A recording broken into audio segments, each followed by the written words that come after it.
us is Alabama head coach Nick Saban, Jonathan Allen, O.J. Howard. Coach, when you're ready. Well, first of all, I have to say that I'm extremely proud of our team for what they were able to accomplish this entire season. I don't think one game defines who you are, as a person, as a competitor, or as a team, and certainly not define what this group of young men was able to accomplish this year. And it was a hard-fought game out there today. Very disappointing to lose a game like that. And I wish there was something else that I could do for the players to help them be more successful in the game. But to the older guys on our team, the seniors, their leadership has been commendable all season long. And these guys have accomplished tremendous amount of success for the University of Alabama in the years that they've been here. To win 3 straight SEC championships, to be in the playoffs 3 straight years, to win a national championship last year. These guys have really done a fantastic job of representing the university, and I'm really proud of these guys, and they're winners in every way.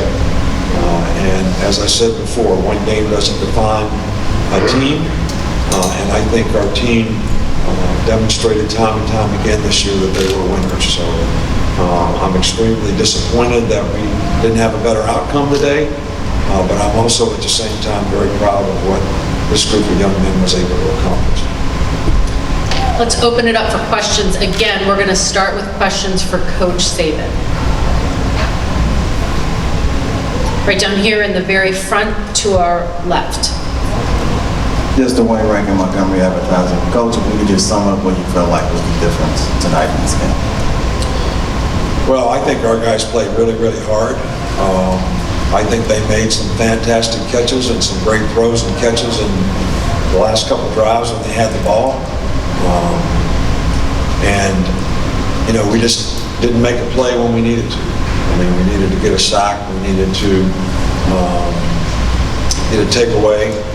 We needed to get a stop in the red zone. And they made the plays and we didn't. And look, there's not one play in the game that makes a difference in a game. We could have done a lot of things a lot better, but I have to say that I was proud of the way our guys competed in the game, and just sorry for all of them that we didn't finish it better. Next question we'll take right down here in the very front. That's fine, we'll take it over here to the left. Dan Wetzel, Yahoo Sports, for Coach. If any presented themselves, what were the challenges of changing offensive coordinators, and how do you think you guys handled it this week and in tonight? Well, I think the players handled it very well.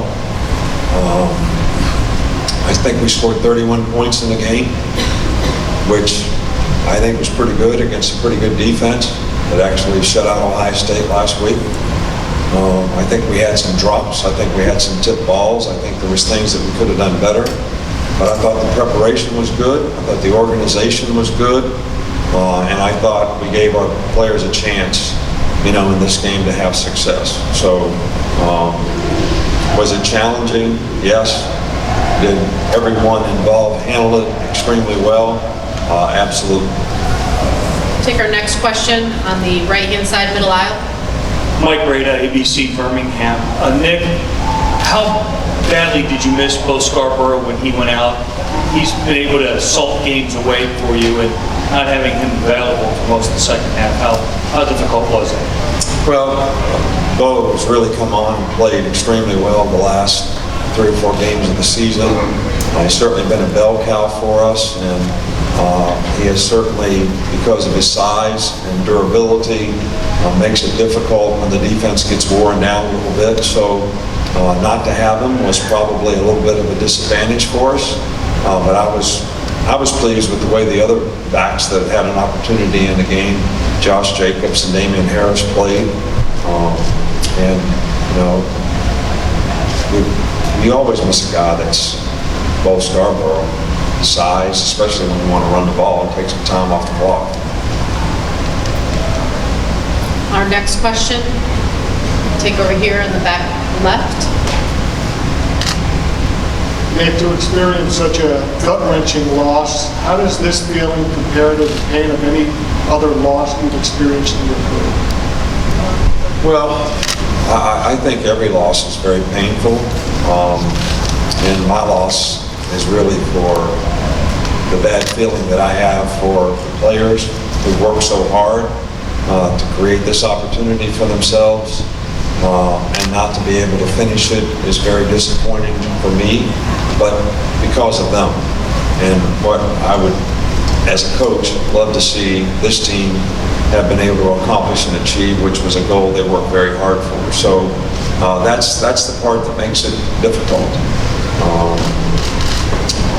But every loss, if you're a competitor, is never good. But these kind, when you had a great season and the players had done so much to create an opportunity, it's tough to lose this way. But I will say this, that you have to give a lot of credit to Clemson, because they made some really good plays down the stretch. And they made some great catches, and we never got the ball down. We never got done what we needed to do. So we had our chances, and there's nobody that we can blame but ourselves. We're going to take our last two for Coach. We're going to start in the back left. Coach, obviously you and Coach Sweeney showed a lot of mutual respect today. Out there as a wild celebration, you made sure you found him.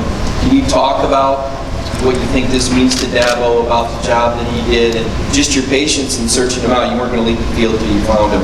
Pretty clear. Well, Dabo's a friend.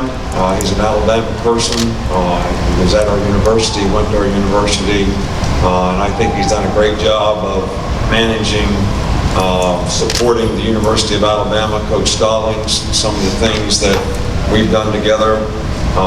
So I have a lot of respect for him as a person. I have a lot of respect for him as a coach.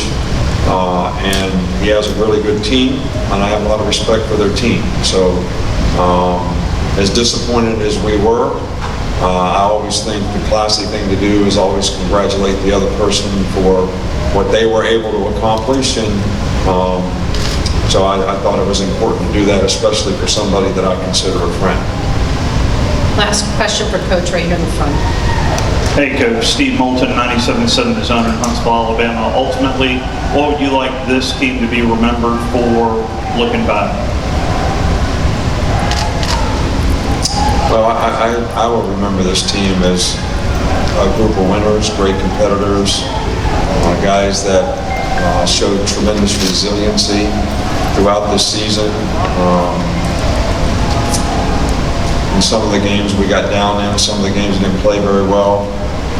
They kept coming back, and it was demonstrated in this game today. We got behind 28-24, and the offense went down, found a way to score to get us ahead 31-28, and give us a chance to win. We just didn't get them stopped defensively. But so I think the perseverance and the resiliency that this team has showed certainly makes them winners in my book, and I always remember them for that. Thank you, Coach. We're going to let him head back to the locker room. We'll now open it up for questions for our players. Again, please give us your name and affiliation and who your question is for.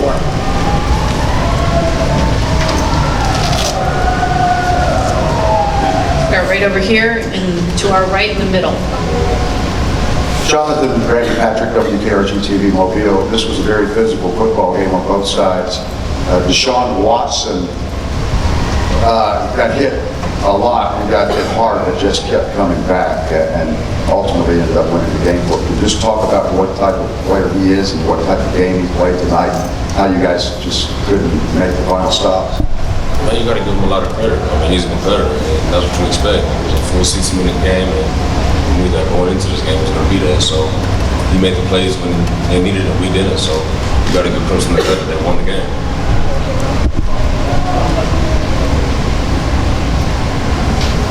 Take our next question over here on our right in the aisle.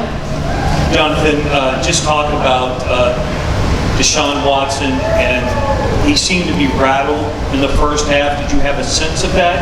And also, if you could describe sort of what happened on the touchdown with 1 second left. I never got the sense that he was right. I know Deshaun Watson from secondhand through other people's folks. He's such a great professional. So I already knew he was going to come back strong in the second half. They made the adjustments they needed to, and we did it. As for the last play of the game, I'm not really sure what happened. All the line trying to rush. That's something I'll have to go back and look at film and ask the question at a later time. Take our next question again on the right-hand side of the aisle, in the back. Thank you. This is for O.J. Howard. O.J., I'm Peter King with CBS Radio News. It may be too soon for you to answer this, but I want to ask anyway because I think many of us have seen a lot of football games, but have never seen quite the roller coaster that this one was, especially in that last quarter. Can you describe just the ups and downs and how you deal with this in real time? How your head feels besides having lost what was an amazing game. Well, like Coach always said, it's going to be a 60-minute game, so that's basically what it was. We couldn't get the ball going a lot on offense, but we had to stay patient, keep working hard, trust our offense. And they went down and scored. We came back and scored them, with 2 minutes left. So it was just a up and down game, like you're saying, but that's football. Clemson's a great team, and we knew it was going to be a tough game. But basically, that's just football. You got to go out and play for 60 minutes. Any further questions for the players? Thank you both.